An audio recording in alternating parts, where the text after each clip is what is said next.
Yeah, welcome to my channel. All right, this is definitely an interesting NBA finals. Put it that way. I think this is what, it's not as exciting per se. I don't know what the ratings are, to be honest. It would be interesting to see what the ratings are with this one versus the prior years.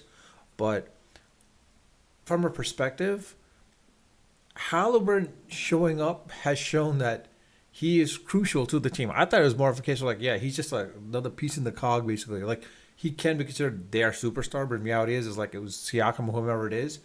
But him showing up at this point, uh, uh, in Game 6 to go to a Game 7, it would be interesting to see what happens in Game 7 because with SGA, if you can tie SGA down, if both basically Green and I forgot the guy's name, the white dude's name.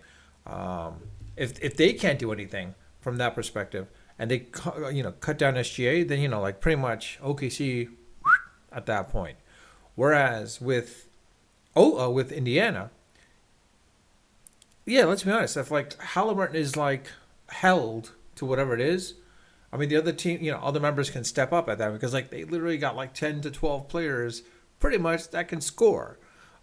So long as every one of them scores 15 points a game, then 15 points at least, 15 points plus, then you're good. And McConnell, I mean, like the little white dude is I'm not stereotyping, but the little white dude is like really like built for this practically. He was built for this finals.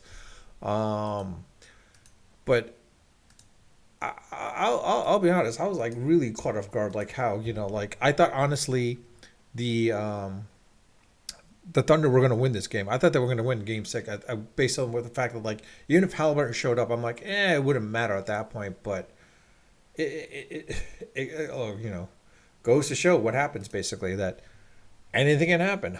Um, and now the next game is going to be on Sunday, which will be interesting at that point. So it'll be interesting to see how that works out from that perspective. Um, let's see. I'm looking at the box scores actually. Like Siakam had 16 points in yesterday's game. Um, I hate this game. Holmgren was the other dude basically. So like Williams and Holmgren, and like if Williams, Jalen Williams doesn't do much, and they are able to hold off SGA, then like you're kind of screwed at that point. But the fact of the matter is like they were doing decent. Holmgren actually was held, and he's got to step up. Let's be honest. Holmgren had to step up, and he didn't. And then at the same time, you've got I was a little surprised that Hartenstein didn't get, well, he got 10 points anyways, but like Siakam and Naismith 16, 10 points. Turner was the only one that wasn't new, but Nemhard was pretty much being Nemhard. Halliburton 14 points. He wasn't the high scorer, but he was there at the last shots and such. Topin had 20 points. That's a surprise that Obi Topin actually had 20 points, but again, like they can do, like any one of them could be, enough to the, lead them over at that point. And like, and TJ McConnell, I mean, let's be honest, when the Pacers were playing against the Knicks, it was either Siakam, Naismith, or Nemhard that was basically taking out the Knicks, and then Halliburton would just come in, knock them off at the finals, final shots. But in any case, I mean, this is a case where it's going to be, it's going to come down to this.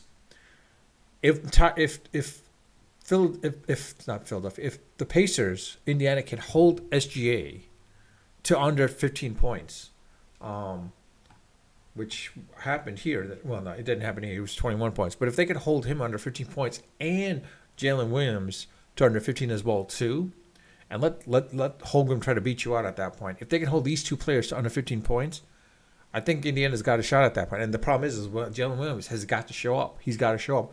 I'd say is like Hartenstein has to like nitty gritty of what he was with the Knicks. He has to like oomph himself up at that point as well too. Um, but in any case, yeah, this was a surprise in and of itself. I didn't think this was going to happen. I didn't think there was going to be a Game 7, but it's going to be a Game 7.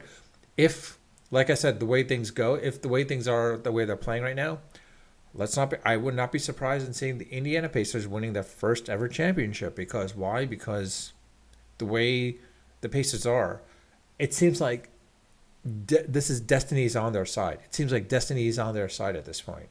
But I could be wrong. I could be wrong. I'm hoping I'm wrong. I mean, I don't want to say I'm hoping I'm wrong.